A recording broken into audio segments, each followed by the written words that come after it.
Hey there, everybody. This is Brian Fink from the Church of the Resurrection.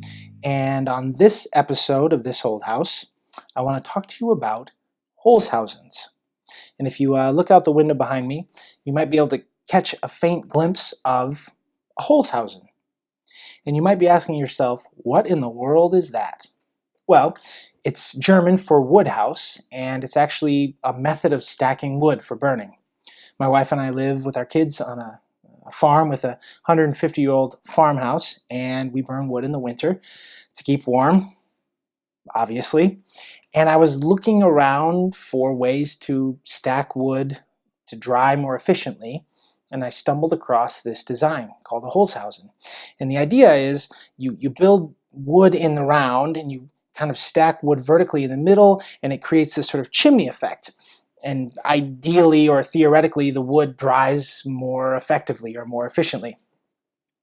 Now, I got to tell you, I have no idea if that's actually true. I haven't done any tests to see if the Holzhausen is a more effective drying technique than, say, just stacking it vertically on a fence row or something like that. But I think it's kind of cool to look at. And a few days ago, my dad and my uncle, we were building a second one. It's not fully built, it's just half built. So I call it a half-hausen. I know, I made up the word myself. And my uncle was kind of giving me a little bit of grief about it. And he said, why are you building it this way? So I was kind of explaining, it's supposed to be more efficient or whatever. And I said, but I'm not really sure that that's the case. But I think it looks cool. I think it's beautiful. And, my uncle gave me a little bit of grief about that, which uncles are supposed to do. And he said, so that's why you're building it. And I said, well, yeah, because it's beautiful. And it made me think about the nature of beauty. And in many ways, how, inefficient beauty is. Certainly not in the case of God's created order, because that's why the universe works, because God created it in an ordered way. But when you think about certain examples of beauty, for instance, my Holzhausen, that took me about an hour to build, and if I just stacked it vertically, it would have probably taken me half that long. The ceiling of the Sistine Chapel took Michelangelo 4 years to finish. And it doesn't add 1 ounce of structural integrity to that ceiling. It doesn't do anything to prevent leaks. It might up the resale value, but that's not the point. But my, oh my, is there much of anything else in the world that's more beautiful? And there were dozens and dozens and dozens of people who spent almost 200 years building the Cathedral of Notre Dame. And with all that stained glass, they're not keeping the warm air in, and they're not keeping the cold air out. So what's the point? What value is there in building a Holzhausen, or painting the ceiling of the Sistine Chapel, or building the Cathedral at Notre Dame? What value?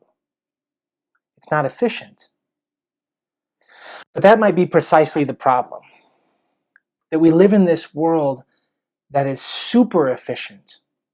That every single thing we encounter, every single activity in which we engage, every single moment of our lives is so regimented, so made efficient, that we go from one moment to the next, to the next, to the next, from one task to the next, to the next. How can I complete this task as efficiently as possible so I can get to the next task, so I can get to the next task, so I can get to the weekend, so that I can get to the summer, so I can get to the next year, so that I can get to retirement, and pretty soon all I've really, really done is hasten my own death.